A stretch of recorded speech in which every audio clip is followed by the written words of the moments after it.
창세기 25장 말씀은 제가 젊었을 때 도저히 이해할 수 없었던 내용이었습니다. 아무리 풀려고 해도 이거는 인간의 머리로는 한계가 있다, 그렇게 생각을 하고 있었어요. 그런데 제가 목회를 하면서 읽어보니까 이 문제가 고민될 문제가 아니었다는 것이죠. 아주 평범한 내용이었음에도 불구하고 우리는 이 문자에 침몰이 되어서 그 문자로 이 내용을 이해하려고 하니까 내용이 이해가 안 갔던 거예요. 그러나 우리는 성경을 읽을 때 마음을 오픈시켜 놓고 성령의 도움을 간구하며 성경을 읽으면은 그 문제가 너무너무 쉽게 해결된다는 것을 알 수가 있습니다. 25장 27절에서부터 34절의 내용은 그의 전제가 되는 25장 23절부터 읽어야 그 내용을 이해할 수가 있어요. 이삭이 리브가와 결혼한 후에 천사가 리브가에게 나타나서 이야기합니다. 자, 그 내용 25장 23절에 기록된 것. 여호와께서 그에게 이르시되 두 국민이 네 태중에 있구나. 두 민족이 네 복중에서부터 나누리라. 이 족속이 저 족속보다 강하겠고 큰 자가 어린 자를 섬기리라. 이 내용입니다. 큰 자가 어린 자를 섬기리라. 이 내용을 두고 지금 장자와 바로 그 차남과 위치가 뒤바뀌는 걸로 그동안에 생각을 했다는 거예요. 저는. 아마 이 내용 여러분들도 그렇게 생각하고 있었을 겁니다. 이게 자, 그런 일이 있은 후에 아이 둘이 태어났죠. 그리고 그 아이들이 장생함에 에서는 익숙한 사냥꾼이 되었고 에서는 장자입니다. 야곱은 조용한 사람이므로 장막에 거주하였고.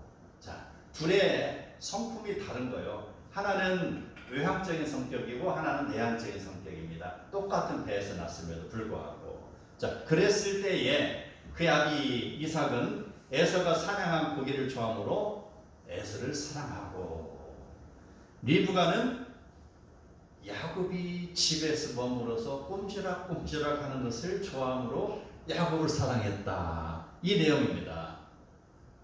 10손가락 있으면 어느 손가락 하나 귀하지 아니한 것 없습니다. 자녀가 각기 다른 기질을 가지고 태어났으면은 그 기질을 존중하고 기질에 맞게 잘 교육해서 서로 섬기고 돌보고 서로를 사랑하고 융합할 수 있게 키워야 되는 게 누구의 책임이에요? 부모의 책임이라는 것이죠. 그런데 이삭과 리브가의 자녀 교육은 아쉬움이 너무나도 많습니다. 이게 에서가 사냥을 좋아하면 좋아하는 대로 그를 사랑해주면 되는 것입니다. 밖으로 나들기 좋아하고 그는 좋아하는 그를 부모는 끌어안고 바로 그에게 필요한 것들, 내적인 부분을 충족해 줄 필요가 있는 것이죠. 끌어안는다. 그를 사랑으로 대해준다는 것이죠. 그리고 그를 교육시킨다는 것이죠. 무슨 교육을? 여호와 하나님으로부터 시작해서 가정교육에 이르기까지 교육을 한다는 것이죠. 이게 가정교육의 필수 조건입니다. 하나님의 말씀을 선포하고 아이를 어려서부터 하나님의 사랑 가운데 키우는 것. 그런데 오히려 방치하고 그의 아버지는 에서만을 사랑했다. 이게 문제예요. 그 문제 있는 아이는 문제 있는 부모에게서 비롯되는 거예요. 문제가 없을지라도 방치하는 거, 그게 문제라는 것이죠. 야곱에 대해서 이야기합니다. 그가 집에 있기를 좋아하면 어떻습니까? 그를 사랑해주고 때로는 밖에 데리고 나가서 양치는 일을 돕기도 하고, 그리고 그의 결핍된 부분을 채워주고 잘 돌보고 그러는 것. 그의 내적인 기질을 잘 활용해서 그가 그 기질을 잘 발휘할 수 있도록 그를 키워주는 것. 이게 부모의 책임이잖아요. 그런데 그 야곱을 리브가가 사랑했다. 바로 이삭은 에서만을 사랑했고 리브가는 야곱만을 사랑했다. 이게 어느 나라가 이렇습니까? 어느 가정이 이러냐고요, 세상에. 누구는 내 아들 아니고 누구는 내 아들 아닙니까? 둘 다 내 아들들이잖아요. 그런데 어떻게 큰 녀석은 아빠가 큰 녀석만 사랑하고 엄마는 작은 녀석만 사랑하고 문제죠. 예, 문제입니다. 바로 이러한 문제가 나중에 큰 일을 벌립니다. 아마 그 아이들을 우리 주일학교로 데리고 왔으면 선생님들한테 교육받아서 이런 일은 없었을 거예요. 근데 주일학교가 없는 게 문제지. 그런 일이 있으면 다 교회 데리고 오시기 바랍니다. 이런 가정이 있으면 우리 교회에서 할 일입니다. 자, 그러던 어느 날 야곱이 부모가 서로 말하는 것이 어떻게 됩니다. 무슨 내용이냐? 큰 자가 어린 자를 섬기리라. 여보, 그거 기억하지? 내가 아기를 잉태하기 전에 천사가 내한테 말했던 거 여보 기억나? 그거 기억나지? 어떻게 큰 자가 어린 아이를 섬기는 게 모르겠어? 이것을 야곱이 엿드는 거예요. 그리고 그 말을 잊을 수가 없네요. 야곱이. 이게 도대체 무슨 말인가? 몇 날 며칠 그는 궁금해합니다. 큰 자가 작은 자를 섬기리라. 내가 그러면은 장자가 된다는 말인가? 지금 그렇게 해석을 하는 거예요. 그리고 야곱은 이제 그의 마음에 장자가 되는 꿈을 꾸고 있었어요. 어떻게 해야 돼요? 지금 엄마 뱃속에 둘 다 들어갔다 다시 나와야 되잖아요. 그래야 장자가 되잖아요. 예, 거듭나는 거, 니고데모가 그랬잖아요. 어떻게 거듭납니까? 라고 물어봤던 거나 비슷한 그런 상황이 전개가 되고 있는데 야곱이 그럽니다. 내가 엄마 뱃속에 들어갔다 다시 나올 수는 없으니 이제 내가 그 장자를 차지할 방법을 찾자. 날마다 꼼수를 부려가며 연구합니다. 어떻게 하면 내가 장자가 되지? 어떻게 하면 장자가 되지? 돈 주고 살까? 뺏을까? 힘으로 어떻게 할까? 내가 형보다 힘은 약하니까 힘은 안 되겠네. 어떻게 할까? 이렇게 연구를 하기 시작합니다. 올바른 가정 교육이 이루어졌다면 하나님께 예배드리는 삶이 이루어졌을 거예요. 그리고 하나님을 경배하고 부모님을 존경하고 형제 사랑하는 걸 익혔을 것입니다. 그런데 예배의 삶이 안 이루어졌다는 그것이 문제라는 것이죠. 야곱의 마음은 지금 신앙의 부재 상태입니다. 일종의 그 마음에는 반란을 계획하고 있는 것입니다. 이삭과 리브가는 가정 교육을 실패한 자들입니다. 그러던 어느 날 세월은 흐르고 야곱이 집에서 팥죽을 쓰고 있을 때입니다. 사냥하러 갔던 에서가 돌아옵니다. 야곱, 나 배고파 죽겠어. 나에게 팥죽 한 그릇을 줘. 씩씩하게 요구를 합니다. 그 말을 듣는 순간 야곱의 머리에는 섬광과도 같은 것이 휙 지나갑니다. 그가 지금까지 기회를 엿보고 있던 사실, 지금이야말로 내가 장자 권한을 빼앗을 기회구나. 그렇게 생각을 하고 아마 이런 기회 다시 없을 거야 라고 모사를 꾸밉니다. 어떻게 할까? 대답합니다. 그래서 내가 팥그릇 한 그릇 주면 내게 무엇을 줄 건데? 글쎄, 나 지금 가진 것 하나 없는데 무엇 주고 사 먹으라는 거야? 가진 것 없으면 굶어야지. 야곱, 너 정말 그렇게 나올 거냐? 우리 형제인데 그 팥죽 한 그릇 가지고 지금 나하고 흥정하는 거야? 나중에 내가 아이스크림 사줄 거야. 피자도 사줄 거니까 오늘 팥죽 한 그릇을 주라. 애써 안 될 말이야. 세상에 공짜가 어디 있어? 가진 것 없으면 장사꾼이라도 내한테 줘야지. 그럼 내가 팥죽을 듬뿍 줄게. 이렇게 이야기를 합니다.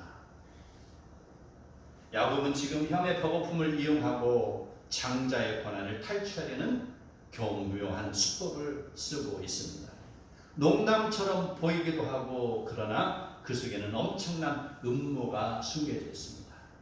야곱은 참으로 야비한 사람입니다. 에서는 어떻습니까? 그는 성격이 유향적이고 치밀하지 못합니다. 야곱의 음모를 알아채지도 못하고 농담으로만 생각하고 그냥 대충 받아들이고 있습니다. 32절을 보면은 에서가 이르되 내가 죽게 되었으니 이 장자의 명분이 내게 무엇이 유익하리요. 그리고 생각한 후에 야곱에게 장자의 명분을 넘기고 팥죽 한 그릇을 맛있게 먹고 일어나 유유히 밖으로 사라집니다. 이게 형제간의 스토리의 일단락이 끝나는 것입니다. 무엇이 중요한지 전혀 알지 못하고 그저 오늘 나의 배만 부르면 된다고 생각하는 어리석은 애서. 인간은 죽으면 끝이 아니라 죽음 이후에 심판이 있습니다. 세상의 많은 사람들은 죽음 이후의 것을 생각하지 않고 살아갑니다. 오늘 나의 하루, 오늘 나의 즐겨야 될 하루, 배부르고 그저 재미있게 살면 끝이지 라고 생각하면서 자기의 주어진 직분을 망각하고 주님이 명령하신 길을 외면하고 자기 하고 싶은 일을 하며 먹고 마시고 즐기며 살아가는 사람, 안타까운 인생들입니다. 우리는 그런 사람 많이 봅니다. 우리 성도 여러분, 그렇다면 어떻게 하면 잘 살 수 있겠습니까? 올바른 신앙생활의 조건 첫 번째, 맡겨진 권한을 지키고 그 임무를 성실히 수행하시기 바랍니다. 아멘. 자기 공로 하나 없이 하나님으로부터 장자의 권한을 물려받은 에서는 그 권한을 지키지 않고 팥죽 한 그릇에 팔아먹었으니 그는 하나님이 주신 직분을 지키지 못하는 죄인이었습니다. 그는 참으로 어리석은 사람이었습니다. 많은 사람이 일부러라도 금식 기도하면서 하나님을 만나는데 그까지 고작 한두 끼 굶었다고 호들갑을 떨면서 그가 무슨 일을 저지른 자도 모르고 있어요. 그는 참고 인내하는 것을 알지 못하는 사람입니다. 교육의 부재입니다. 여러분 자녀들 인내하는 훈련을 시켜주시기 바랍니다. 그래서 교육이 필요한 것입니다. 부모의 끝없는 사랑을 받음으로 올바른 성품이 형성이 되고 그리고 사랑과 더불어서 자녀 교육이 들어가야 된다는 것이죠. 교육. 그저 오냐오냐 하면 에사와 같이밖에 안 되는 것이에요. 그래서 철저하게 사랑으로 품고 끊임없이 사랑으로 품어서 그 아이가 사랑에 결핍되지 않게 해줘야 되고요. 그리고 그 사랑 이후에 그 아이가 잘못된 길이 있다면 완전히 그 길을 차단시켜서 그 아이가 스스로 돌아오게 하는 것이고 그가 인내하며 땀을 흘리며 고통을 참고 이길 수 있는 그런 자생력 있는 아이로 만들어야 된다는 그것입니다. 바로 우리는 이런 교육의 필요성을 너무나도 잘 알고 있습니다. 우리는 이러한 모습들을 자연 속에서도 볼 수가 있어요. 가을날에 토실토실한 열매가 맺혀지기까지는 그 열매는 여름날의 땡볕 아래서 수분이 부족하여 말라 죽을 것 같은 시기를 지납니다. 그리고 태풍이 불어와서 비바람에 몸뚱이가 부러져 나가는 고통을 당할 때에도 그 시간을 견뎌냅니다. 천둥 번개가 내려치고 몸에 불이 붙는 그 고통의 시간을 겪을지라도 그는 참고 인내하는 법을 배웠습니다. 그리고 가을날 비로소 토실토실한 열매를 내어주는 것입니다. 이처럼 한 사람의 인격체도 마찬가지입니다. 그가 훌륭하고 성숙한 인격체로 자라기까지는 끊임없는 부모의 사랑과 교육과 훈련을 필요로 하고 있습니다. 그 훈련을 받고 자란 자가 비로소 세상에서 필요로 하는 인물이 되는 것입니다. 그리고 하나님 나라를 위하여서 쓰임받는 귀한 존재가 되는 것입니다. 그러니 부모들이여 깨어나시기 바랍니다. 여러분 모 신학교에서 일어났던 일을 한번 예를 들겠습니다. 기숙사에 들어온 학생이 어떻게 생활하냐? 바닥이 춥네. 보일러를 틀습니다. 그리고 한 5분 10분 있으니까 공기가 딱딱하네. 에어컨을 틀어요. 무슨 일입니까 이게? 무슨 시츄에이션이냐 이 말입니다.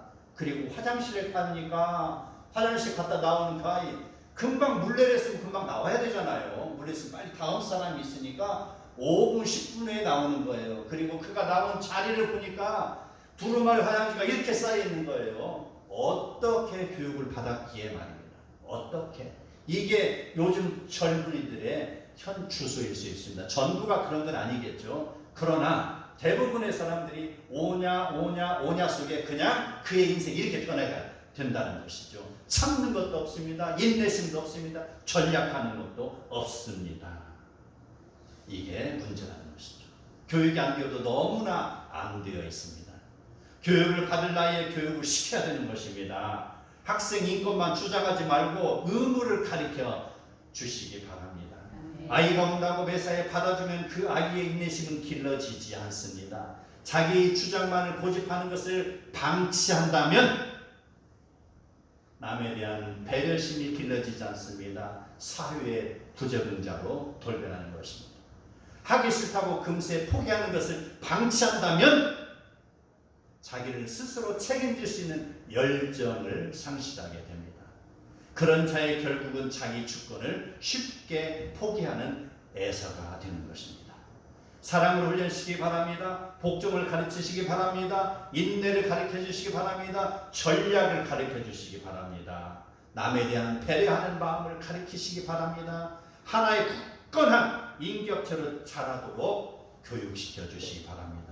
그렇게 교육되어질 때 나의 가장 귀한 것을 하나님께 드릴 마음의 태도가 길러지는 것입니다. 자기에게 주어진 일을 잘 감당함으로 세상에서 필요로 하는 사람, 하나님 나라를 위하여 그의 인생 한바탕 쓰임받는 그런 인생이 되기를 축복합니다. 아멘. 올바른 신앙인의 조건 두 번째, 남의 자리를 탐하지 말아야 됩니다. 여기에서 오늘 그 야곱의 문제가 해결이 됩니다. 23절에서 말씀하신 큰 자가 작은 자를 섬기리라 하는 그 말씀, 작은 자로 하여금 큰 자의 자리를 빼앗으라는 것이 아닙니다. 우리는 그동안에 이 내용을 통해서 잘못 이해하고 있었잖아요. 작은 자가 큰 자가 되리라, 그래서 야곱이 그렇게 했구나 라고 우리가 의문점을 가지기도 했고 궁금해했습니다. 그러나 그런 것을 자기의 생각대로 억지로 해석하면 부작용이 발생할 수 있습니다. 배고픔을 이용해서 팥죽 한 그릇으로 장자의 고난을 빼앗은 것은 명백한 죄입니다. 이것은요, 다른 사람의 허점을 이용해서 자기의 이익을 취하는 것과 마찬가지입니다. 야곱은 그러한 행위를 저지르고 모든 것이 다 잘 풀릴 줄 알았습니다. 그런데 날이 새고 보니 에서의 안식이 에서의 얼굴이 안 좋은 것을 발견하게 됩니다. 예전에는 경험하지 못했던 그 혈기 왕성한 얼굴, 살기 가득한 얼굴을 보게 됐습니다. 그가 전날에는 그냥 대충 생각하였던 거, 그런데 그가 팥죽을 맛있게 먹고 가서 생각해 보니까 내가 지금 무슨 일을 저질렀지? 곰탱이에요, 곰탱이. 그것을 그 시간에 깨닫지 못했던 거예요. 몇 시간 뒤에서 그게 생각이 난 거예요. 내가 이런 잘못을 저질렀네? 그까지 팥죽 한 그릇에 내가 그걸 팔아먹다니. 아니, 그러면 지금 내 동생은 지금 나를 사기친 거야? 라고 이제 그가 밤새 깨달은 거예요. 밤새 깨달아서 얼굴이 지금 화끈하게 달아올립니다. 내가 죽일 것이야 이렇게 생각하고 그가 막 살기가 등등합니다.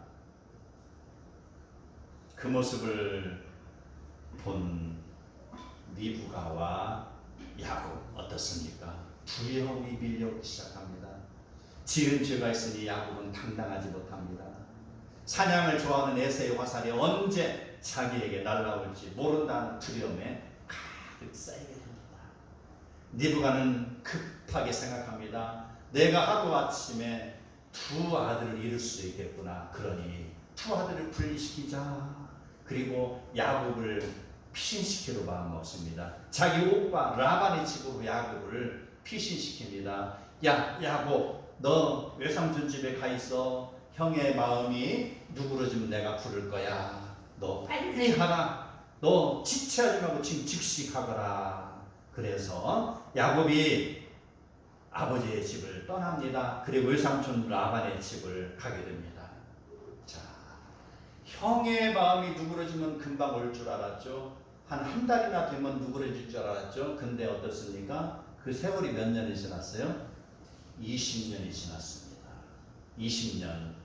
에서는요, 두고두고 가슴에 못을 박힌 듯이 그 동생을 죽이려고 날마다 얘를 갈고 있었습니다. 그런데, 자, 20년 동안 외삼촌의 집에 갔던 야곱은 어떻습니까? 마음 편하게 있었습니까?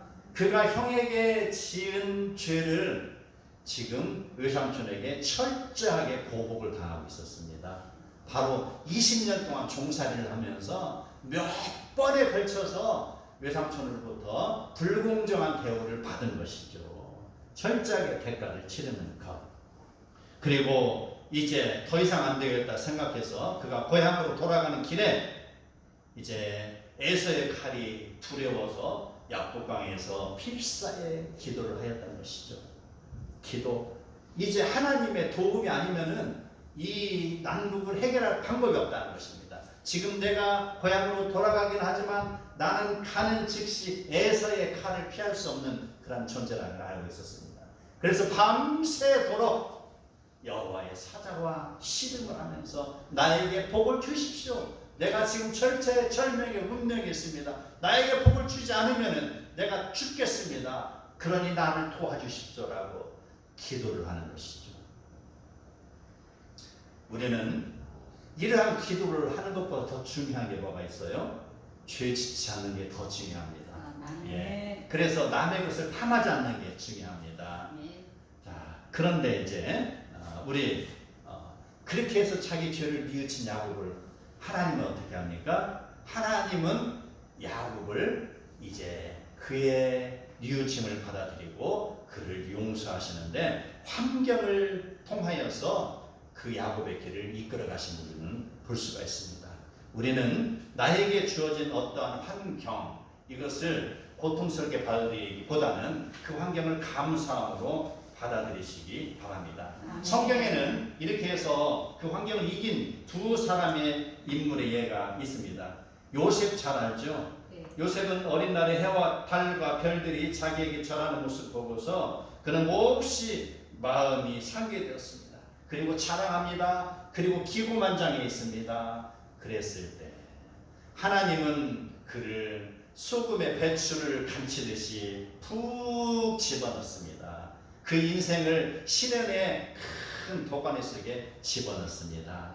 그랬을 때 요셉의 반응은 어떻습니까? 그는 자기가 당하는 일을 불평하지 않았고 묵묵히 받아들였습니다. 그가 형들로부터 바로 죽일 뻔한 그 웅덩이에 던짐을 당하고 그 다음에 노예로 팔림을 당하고 또 보디발의 집에서 불공정한 일을 당했고 또 왕궁 감옥에 갇혔을 때 한마디의 불평도 하지 아니하고 묵묵히 받아들이고 순종했습니다.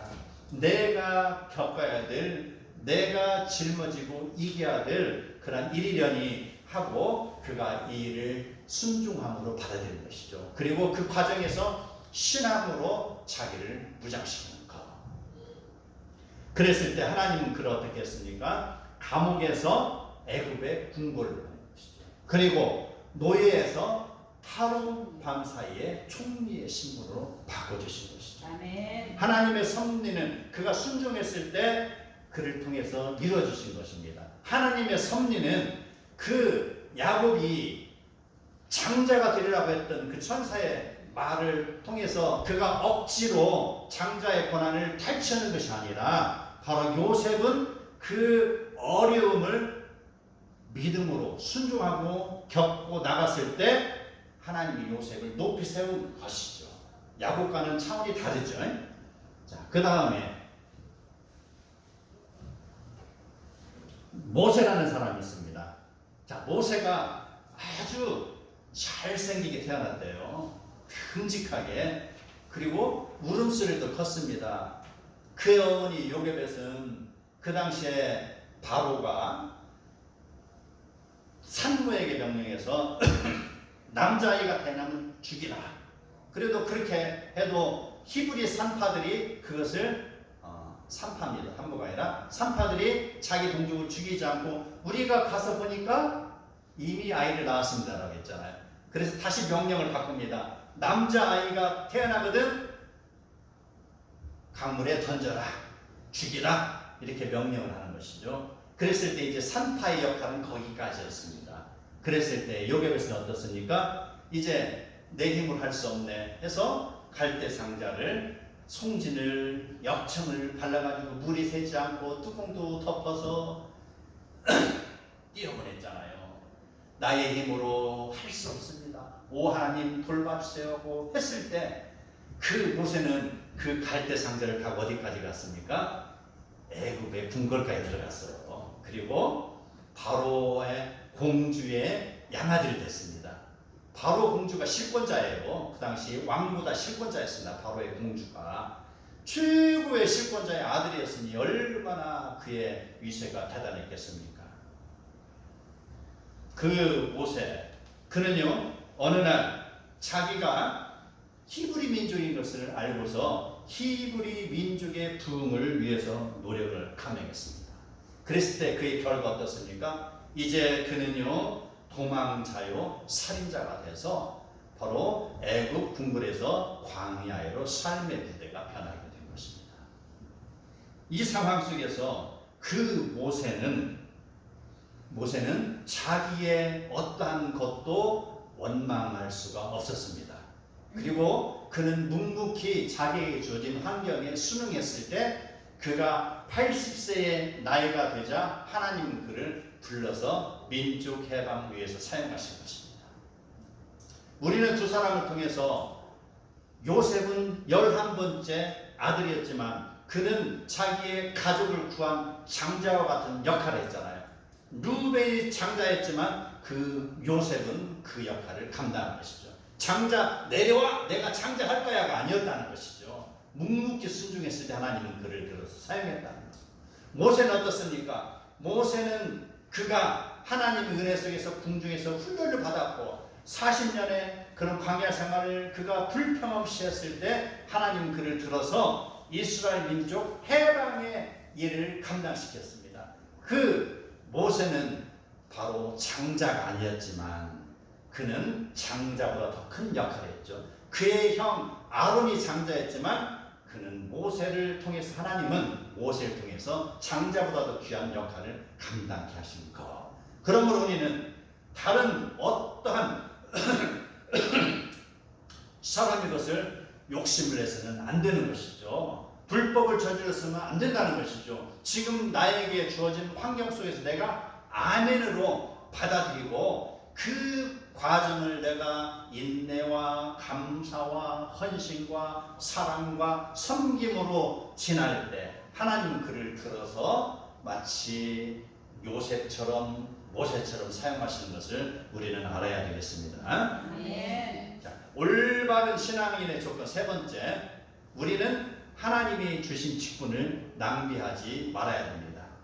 학생이 공부하기 싫다고 학교에 빠지고 가기 싫다고 빠지고 언제 그렇게 하다 보면 언제 공부하고 언제 졸업할 수 있겠습니까? 그 치열한 세상을 어떻게 당당하게 살아나갈 수 있겠습니까? 성도가 감기 걸렸다고 빠지고 놀러 간다고 빠지고 무슨 일로 빠지고 맡겨진 직분을 감당하기 싫다고 빠지면은 언제 천국에 갈 수 있겠냐 이 말입니다. 교사의 직분도 마찬가지입니다. 학생을 위하여 기도하지 않고 전도하지 않고 자기 임무를 성실하게 수행하지 않으면 언제 그 학생들을 부흥시킬 수 있겠냐 이 말입니다. 언제 천국을 만들겠냐 이 말입니다. 집사의 직분을 맡은 자는 어떻습니까? 예배드리는 일을 게을리하거나 직분에 걸맞지 않은 그런 행동을 걸맞지 않는 행동을 할 때 그 집사는 언제 자기의 직분을 감당할 수 있겠냐 이 말입니다. 권사의 직분을 맡은 자는 어떻게 해야 됩니까? 섬김의 본을 보이지 못하거나 분열하는 일에 행여나 앞장서고 있다면 주시는 사명 소홀히 하는 것이죠. 자기가 받은 사명을 잘 감당하지 못하는 꼴이 되는 것입니다. 장로는 어떻습니까? 장로의 직분을 맡은 자는 성도를 가르치는 일에 관심이 없고 고개만 빳빳이 세우고 권위만을 내세운다면 그가 과연 장로의 역할을 감당하는 사람이라 할 수가 없는 것입니다. 우리는 우리에게 주어진 것 작다고 그것을 외면하지 마시기 바랍니다. 지금 나에게 주어진 그 작은 것이 그것이 나에게 가장 큰 것으로 연결되는 것입니다. 우리는 하나님이 주신 직분을 작다고 소홀히 하거나 땅에 묻어놓는 일이 없어야 될 것입니다. 그래서 이제 창세기에서 이제 신약으로 넘어가면 그 예를 제가 들어보도록 하겠습니다. 일꾼의 사명은 열심히 일해서 주인에게 이익을 끼쳐드리는 것입니다. 자, 신약에 보면은요, 5달란트, 2달란트, 1달란트 받은 종에 대한 기록이 나와 있습니다. 그런데 5달란트 받은 종은 장사를 해서 5달란트 이익을 남겼습니다. 2달란트 받은 자는 장사를 해서 2달란트를 남겼습니다. 1달란트 받은 자는 아무 일도 하지 아니하고 땅에 묻어놓았다가 그대로 가지고 돌아왔습니다. 주인이 돌아왔을 때 종들은 그 앞에 섰습니다. 그리고 주인이 이야기합니다. 5달란트나 2달란트 받은 종들에 대하여는 칭찬을 하였습니다. 그러나 1달란트 받은 종에게는 심한 꾸지람을 하였으니 그 내용이 이렇습니다. 주인이 그에게 이르되 악하고 게으른 종아, 나는 심지 않은 데서 거두고 해치지 않은 데서 모으는 줄로 네가 알았느냐? 그러면 네가 마땅히 내 돈을 취리하는 자들에게나 맡겼다가 내가 돌아와서 내 원금과 이자를 받게 하였을 것이라. 그리고 그에게서 1달란트를 빼앗아 10달란트 가진 자에게 주니라. 바로 이게 하늘의 계산법입니다. 이게 인간은 누구를 막론하고 일하기 좋아하는 사람은 없습니다. 그러나 그 일을 해야 되기 때문에 하는 것이죠. 일을 하지 아니하고 남의 성과를 가로채면 안 되는 것이죠. 지금 야곱을 이야기하고 있습니다. 남의 권한을 가로채면 안 된다는 것입니다. 차남이면 그 이치에 최선을 다하고 집사면 그 이치에 최선을 다하시기 바랍니다. 나에게 주신 사명을 잘 감당할 때 하나님은 나에게 더 큰 일을 맡겨주시는 줄 믿으시기 바랍니다. 심지 않은 데서 결코 싹이 나지 않습니다. 주님이 맡겨주신 직분을 감당하기 위하여 때로는 놀고 싶은 마음도 때로는 쉬고 싶은 마음도 일어나지만 억누르면서 감당하고 때로는 몸이 아프고 죽을 것 같지만 그 상황을 억누르고 죽으면 죽으려 하는 심정으로 감당하시기 바랍니다. 그리고 성령의 역사를 기다리시기 바랍니다. 하나님이 도와주시는 것이죠. 나의 힘은 약하지만 나의 계산은 바로 안 될 것 같지만 라는 것이죠. 그러나 하나님께 맡겼을 때 역사가 일어나는 것입니다. 내가 하나님의 말씀에 순종했을 때에 나의 사업체를 하나님의 말씀으로 경영할 때 지금 내가 손해보는 것 같지만 시간이 지나고 결산의 날을 보니까 이득이 없다는 거예요. 이게 하늘의 법칙이라는 것입니다. 지금 나의 애간장이 귀하게 느껴져서 내가 그걸 아끼고 그것을 갖다 소중히 여겨서 헌신한 일을 하지 않았을 때는 그 바로 애간장이 소용이 없다는 것이죠.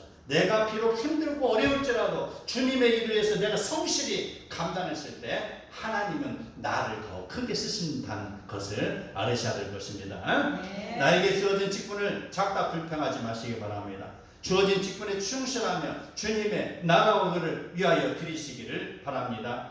하나님의 일이 땅에 떨어져 죽지 않냐면 하나를 그대로 있고 죽으면 많은 열매를 맺나니 주님 앞에서 나의 자존심이나 세상에 어떤 자랑하고 싶은 권세도 다 억누르시기 바랍니다. 주님 앞에서 나의 가장 소중한 믿음과 인내와 헌신과 소망을 심을 때 하나님의 돌보심을 경험할 것입니다. 많은 열매를 거두는 성도들이 다 되시기를 축복합니다. 아멘.